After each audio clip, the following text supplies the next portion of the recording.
जवन कहतानी नहीं बुझतारा खाली दहिया मोए राजा जुझतारा।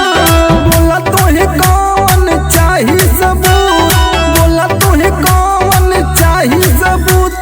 ससुर जी ससुर ऐसा पलंग दिया गया साला टूट। ससुर ऐसा पलंग दिया गया साला टूट।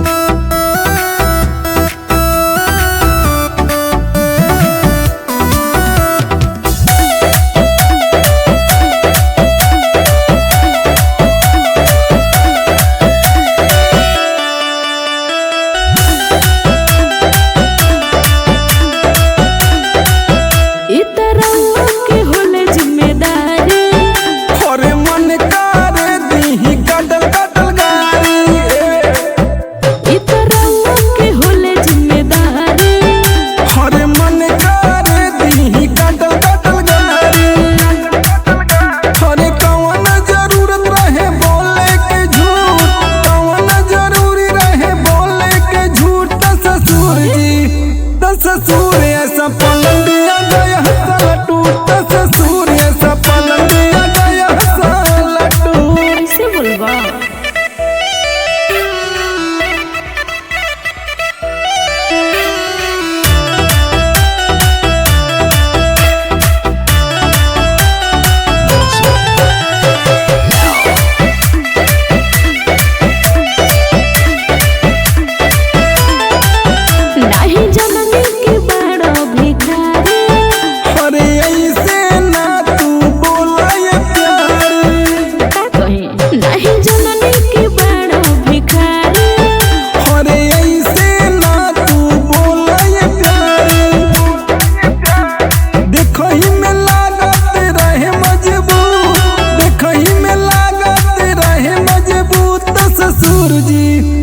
ससुर